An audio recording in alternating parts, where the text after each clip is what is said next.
चंद दिन पहले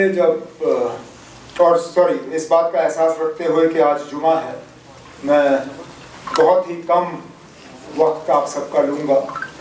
वैसे भी मिनट टू मिनट प्रोग्राम से हम थोड़ा आगे ही निकल गए हैं, तो 2-3 बातें यहाँ रखना ज़रूरी समझता हूँ।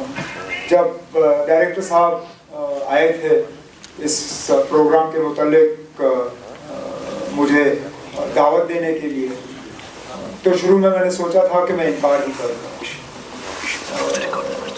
इसलिए कि जैसे सकीना साहिबा ने कहा, बदकिस्मती से किन वजूहात की बुनियाद पर समझ नहीं आता, लेकिन स्कीम्स का कंट्रोल इलेक्टेड गवर्नमेंट के पास नहीं है, और जब हमारे पास फाइलें नहीं आती, जब फैसले हम कर नहीं सकते,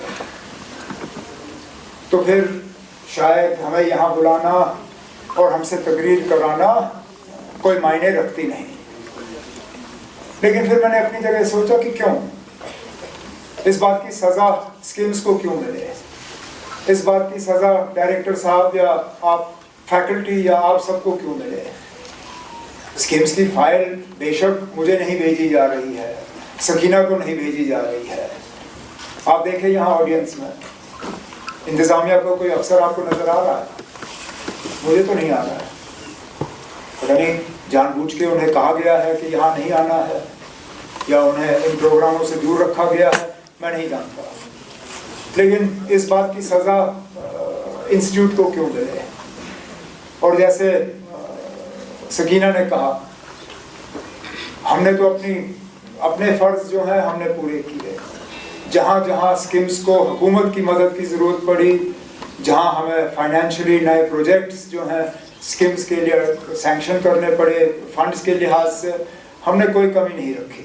और आज उसी सिलसिले को मैं आगे बढ़ाना चाहता हूँ। इस साल, इस फाइनेंशियल ईयर में हमारे लिए एक नया फंडिंग का एक तरीका खुला है, जिसको शॉर्ट हम सैस्की कहते हैं। ये इस साल से पहले जम्मू कश्मीर को मिलता नहीं था। इस विंडो के तहत कैपिटल एक्सपेंडिचर के लिए बहुत ही कम इंटरेस्ट, 0 इंटरेस्ट पे 50 साल का लोन, मतलब आप मान लीजिए कि मुफ्त में ये पैसा जो है दिया जाता था कैपिटल एक्सपेंडिचर के लिए। और ये सिर्फ और सिर्फ रियासतों के लिए था, क्योंकि बदकिस्मती से हम एक रियासत हैं नहीं, यूटी हैं, तो कई सालों से हमें इस फंड से महरूम रखा गया था। मरकज़ की हुकूमत ने मेरी इस डिमांड को कबूल करते हुए इसको यूटीज़ के लिए भी एक्सटेंड किया, तो इस साल से ये पैसा कोई 2000 करोड़ के आसपास जो है कैपिटल एक्सपेंडिचर के लिए हम टैप कर सकते हैं। अब सकीना ने ऑडिटोरियम की बात की, मैं फैसला यहाँ से करूँगा नहीं। मैं चाहता हूँ कि डायरेक्टर साहब अपने साथियों के साथ बैठ के कोई एक बड़ा प्रोजेक्ट, जिससे कि स्कीम्स और ख़ासकर स्कीम्स में इलाज हासिल करने वाले लोग जो हैं, जो दूर दराज इलाकों से आते हैं, जो कि आप 3-4 साल के अंदर मुकम्मल कर पाओगे। साल के आप अगर 50-60 करोड़ भी मुझसे ले लो, तो सैस्की के तहत ये पैसे जो हैं मैं स्कीम्स के हवाले कर सकता हूँ। तो शर्त ये कि प्रोजेक्ट ऐसा हो जिससे कि स्कीम्स और स्कीम्स में इलाज हासिल करने वाले जो लोग दूर दराज इलाकों से आते हैं, उनके क्वालिटी ऑफ केयर और उसमें एक बेहतरी हो। दूसरा ये कि 3-4 साल के अंदर अंदर, ताकि इसी हुकूमत के दौरान जो है इसकी शुरुआत हो और इसी हुकूमत के दौरान इस प्रोजेक्ट को मुकम्मल किया जाए।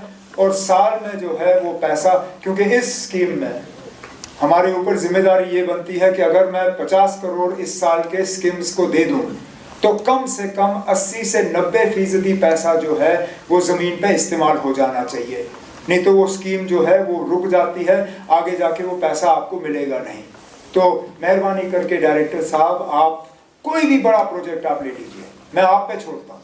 आप अपने साथियों के साथ मशवरा करके आप डिसाइड कर लीजिए कि 150-200 करोड़ तक जो आप बड़ा सा अच्छा एक स्कीम्स के लिए यादगार चीज़, जो कल को जिस तरह आज 43rd एनुअल डे जो है बनाया जा रहा है, शायद जब शेर कश्मीर ने इस इंस्टीट्यूट की बुनियाद रखी, शायद उन्होंने भी नहीं सोचा होगा कि इतने साल बाद भी बाकी अस्पतालों के मुकाबले लोग प्रेफर करेंगे स्किम्स में जो है इलाज हासिल करना। सबसे बेहतर इलाज, सबसे बेहतर डॉक्टर, सबसे बेहतर जो पैरामेडिकल और नर्सिंग स्टाफ, सबसे बेहतरीन जो हेल्थ केयर प्रोवाइड होता है तो यहाँ से होता है। और हमारे डायरेक्टर एम्स जो हैं डॉक्टर श्रीनिवास, गलत नहीं कहा उन्होंने, ये सही है कि ये इंस्टीट्यूट बना ही इस वजह कि हमारे जो मरीज़ और उनके फैमिली और अटेंडेंट्स जो हैं बाहर जाके दर बदर की ठोकरें खाते थे, चाहे चंडीगढ़ में, लुधियाना में, बाकी जगहों में, कम से कम उनको अपने घर के नज़दीक जो है इलाज का मौका मिले। और मैं आज भी मेरे लिए मुश्किल होता है समझना कि शेर कश्मीर ने कैसे उन दिनों में ये बनाया होगा। अगर आज आप मुझसे कहें कि स्किम्स जैसा अस्पताल जो है गवर्नमेंट ऑफ जम्मू कश्मीर की तरफ से बनेगा, शायद हम बना नहीं पाएंगे। अगर आप मुझसे कहें कि SKICC जैसा कॉम्प्लेक्स होटल के साथ हम बनाएं, शायद बना नहीं पाएंगे उन हालात में। और उस वक्त ये बना और आज भी इस चीज़ का हम फ़ायदा लेते हैं। तो मैं चाहता हूँ कि कम से कम हम भी छोटा सा एक इसमें एक कंट्रीब्यूशन करें, ताकि जब 43rd के बजाय 83rd एनुअल डे जो है स्किम्स का उस वक्त शायद हम में से कम ही लोग उस वक्त होंगे। I am 55, 40 years from now I'll be 95। मैं तो मान के चलता ना, मैं तो कम से कम डायस पे खड़े होके उस वक्त तकरीर नहीं कर रहा हूँगा। तो चलिए, जो कर रहे होंगे कम से कम वो इस बात को याद करेंगे ना, 40 साल पहले स्किम्स के लिए एक यादगार चीज़ जो है वो बनाई गई। तो वो मैं चाहता हूँ, इसलिए मैंने सोचा कि इस साल मैं यहाँ आऊँ, आपके दरमियान थोड़ा सा वक्त गुजारूँ, डायरेक्टर साहब को, इनकी तमाम टीम को मुबारक करूँ कि बहुत मुश्किलात के बावजूद स्किम्स को जो है इन्होंने न सिर्फ ठीक रखा बल्कि इसमें तरक्की हुई, रिसर्च के लिहाज से, पेशेंट केयर के लिहाज से, ट्रीटमेंट के लिहाज से। मैं चाहूँगा कि इसी तरह ये इंस्टीट्यूट जो है ये फले फूले, यहाँ के लोगों को क्वालिटी हेल्थ केयर जो है वो फराहम करें। हमारे तरफ से एक बहुत बड़ी जिम्मेदारी बनती है कि हम स्किम्स पे जो लोड है उसको कम करें। और स्किम्स के ऊपर लोड कम करने का तरीका सिर्फ इतना है कि पेरिफेरल एरियाज़ में हेल्थ केयर की फैसिलिटीज़ जो हैं हम बढ़ा दें। ऐसा होना ही नहीं चाहिए कि मामूली इलाज के लिए लोग स्किम्स पहुँचें, मामूली ट्रीटमेंट के लिए स्किम्स पहुँचें। और ये तभी होता है जबकि पेरिफेरल एरियाज़ में, हमारे सब डिस्ट्रिक्ट अस्पताल, डिस्ट्रिक्ट अस्पताल वगैरह में हम सही इलाज लोगों को फराहम कर नहीं पाते। तो मैं डायरेक्टर स्किम्स, इनकी टीम, आप सबको यकीन दिलाता हूं कि हमारे तरफ से, जहां एक तरफ से हम स्किम्स को जो है सपोर्ट करेंगे, वहां दूसरी तरफ से स्किम्स के ऊपर जो लोड इस वजह से बन जाता है कि पेरिफेरल एरिया से लोग जो हैं यहाँ आना शुरू कर जाते हैं, उसमें भी एक रोल करके पेरिफेरल हेल्थ इंफ्रास्ट्रक्चर को बेहतर करके स्कीम्स को दोनों तरफ से हम जो है मदद करना चाहेंगे। लेकिन इस मौके पे सिर्फ ये कहते हुए मैं आप सबको मुबारक करते हुए उम्मीद करता हूँ कि इसी तरह ये इंस्टीट्यूट जो है फले फूले और तरक्की करता रहे। बहुत बहुत शुक्रिया।